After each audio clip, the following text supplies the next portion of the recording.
నువ్వు చాలా స్ట్రిక్ట్ అని, రౌడీల్ని రాజకీయ నాయకుల్ని అదరగొట్టావని నీ గురించి విన్నాను. కానీ ఇంత నీచమైన చరిత్ర ఉందని ఇప్పుడే తెలిసింది. ముందు నా పెరోల్ ఆర్డర్ చూడండి. పేరోల్ దొరికింది కదా అని నీ ఇష్టం వచ్చినట్టు తిరగకూడదు. సిటీ లిమిట్స్ దాటి ఎక్కడికి వెళ్ళకూడదు. డైలీ సాయంత్రం 5 గంటల్లోపు స్టేషన్కి వచ్చి సైన్ చేయాలి. నాకు మోరల్స్ ఎథిక్స్ ఏవీ లేవు, తెలిసిందొక్కటే డ్యూటీ. ఎటువంటి చిన్న తప్పులు చేసినా పెరోల్ క్యాన్సిల్ చేయించి మళ్ళీ జైలుకి పంపిస్తా. అర్థమైందా? ఇకను వెళ్ళు. అవును, అసలు మొగుడిని ఎందుకు చంపావు? ఒళ్ళు కొవ్వెక్కి. ఏంటో సమాధానం? యూనిఫామ్ లో ఉన్న పోలీస్ ఆఫీసర్ తో మర్యాదగా మాట్లాడటం తెలీదా?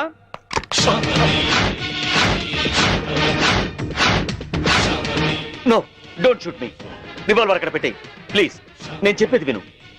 యూజ్ చేయనప్పుడు సర్వీస్ రివాల్వర్ ని లాక్ చేసి ఉంచాలని ముందు నువ్వు తెలుసుకో. Take it. May I come in?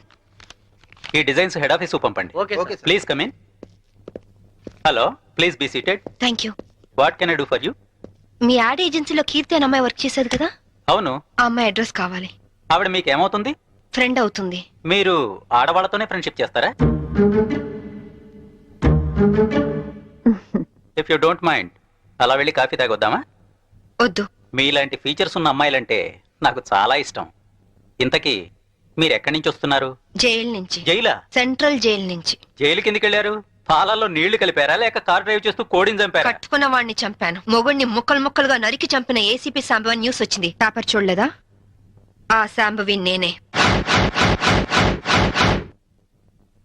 అలా వెళ్ళి కాఫీ తాగొద్దామా? అబ్బే వద్దు వద్దు. కీర్తి అడ్రస్ చెప్పు. ఆవిడ అడ్రస్ మారింది. ఫ్యాషన్ టెక్నాలజీలో ట్రై చేస్తే ఆవిడ ప్రెజెంట్ అడ్రస్ దొరుకుతుంది. కానీ వాళ్ళంత ఈజీగా ఎవరికి మోడల్స్ అడ్రస్లు ఇవ్వరు. Fashion technology.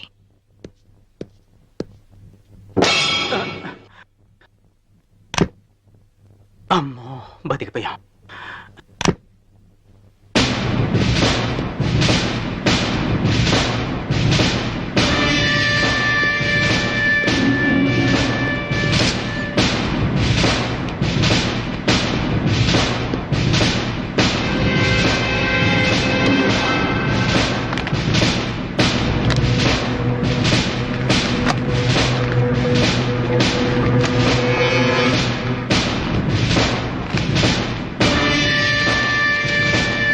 Keerthi care of Chaitanya, Chennai 17.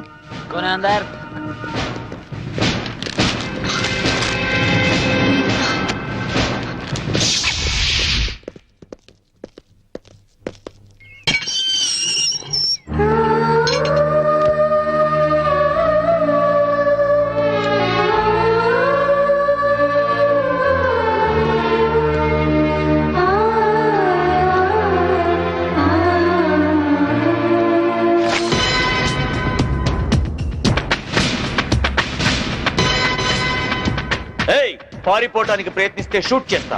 ఏయ్, నేను పారిపోవాలనుకుంటే నువ్వు నీ రివాల్వర్ నన్ను ఏమీ చేయలేవు. ఎక్కువ టెన్షన్ అవ్వబాకు. Cool down. అసలు ఏమనుకుంటున్నావు నువ్వు? నీ కళ్ళకి నేనేమైనా బీపీలా కనిపిస్తున్నానా? డైలీ సాయంత్రం 5 గంటలకు వచ్చి సంతకం చేయమన్నా చేసావా? లేదు. లేట్ అయితే నాకు ఫోన్ కొట్టమన్నాను, కొట్టావా? లేదు. నా పర్సనల్ ప్రాబ్లం ఉండి నేను టైంకి రాలేకపోయాను. దానికి ఎందుకు పెద్ద రెచ్చిపోతున్నావు? ఏంటి వాయిస్ లేస్తోంది? హలో, నేను ఈ పై ఆఫీసర్ని. అది వన్స్ అపాన్ ఎ టైం. ఇప్పుడు నువ్వు నా అండర్లో ఉన్న క్రిమినల్వి. అర్థమైందా? నువ్వు నా పరిస్థితి అర్థం చేసుకోవట్లేదు. చేసుకోవాల్సిన అవసరం లేదు.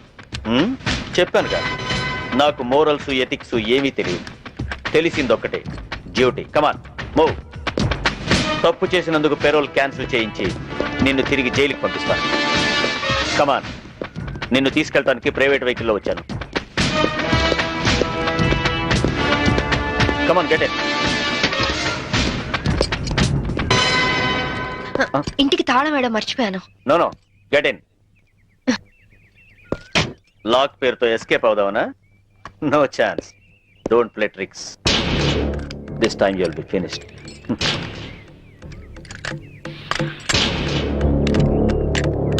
నేను లాక్ చేసి వస్తాను.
Salute your cap first. ఏ పోలీస్ ఆఫీసర్ అయినా చావగల సబార్డినేట్ సెల్యూట్ చేస్తే గర్వంగా ఫీల్ అవుతాడు. కానీ నీలాంటి చేతకాని వాళ్ళు సెల్యూట్ చేస్తే ఆ సెల్యూట్ కే వాల్యూ ఉంటుంది. పెరోల్ మీద రిలీజ్ అయిన ఖైదీల పైన ప్రత్యేక నిఘా ఉంచాలని తెలీదా? ఆవిడ టఫ్ ఆఫీసరు, పైగా ఇంటెలిజెంట్. అటువంటి శాంభవిని నువ్వైతే కంట్రోల్ చేస్తావు, నీ అండర్లో ఉంచితే ఆవిడతో తన్నులు తిని పిరికి వాళ్ళ పారిపోయి వచ్చి పోలీస్ స్టేషన్ లో కూర్చుంటావా? సార్ అది నో ఎక్స్ప్లెనేషన్స్. ఏం చేస్తావో ఎలా పట్టుకుంటావో తెలియదు. పారిపోయిన శాంభవిని అరెస్ట్ చేసి తీసుకొస్తారని కోసం ఎదురు చూస్తూ ఉంటాం. ఒకవేళ తీసుకురాకపోయావో నీ సస్పెన్షన్ ఆర్డర్స్ నీ కోసం ఎదురు చూస్తూ ఉంటాయి. సార్ ఆర్టీసీని కూడా ప్రైవేటైజేషన్ చేస్తున్నారటగా. మన సీఎం చిన్నప్పుడు ఎక్కువగా ప్రైవేట్ లో చదువుకున్నట్టారా, అందుకే కరెంటు కాలేజీలు అన్ని ఒక్కసారిగా ప్రైవేటైజేషన్ చేస్తున్నాడు. నేను చైతన్యాన్ని పెళ్లి చేసుకుంటాను. చూసావా, కార్డు పచ్చ జెండా ఊపితేనే రైలు కదులుతుంది, కానీ ఇక్కడ నీ కూతురు ఎర్ర జెండా ఊపిన వెళ్ళిపోతానంటుంది. అమ్మా, ఎర్ర జెండా ఊపిన ఆగిన రైలు ఏమవుతుందో తెలుసుగా? ఏం మాట్లాడి అవి? నా మాటలేంటే పిచ్చి మొహం, ఆడవాడి మాటలుగా పడిపోయి అది పోతాంటే. వెళ్ళవే వెళ్ళు, వాడు నిన్ను దగా చేయడం ఖాయం, నువ్వు మళ్ళీ ఇంటికి రావడం ఖాయం. పో. అమ్మా సంభవి. ఇక మన సంభవి కాదే, ఆడి సంభవి. కూతుర్ని ఐపీఎస్ ఆఫీసర్ చేశారని అందరికీ కాలర్ పైకెత్తి చెబుదాం అనుకున్నాను, కాలర్ దించేసి వెళ్ళిపోతున్నావు. వెళ్ళిపోయింది.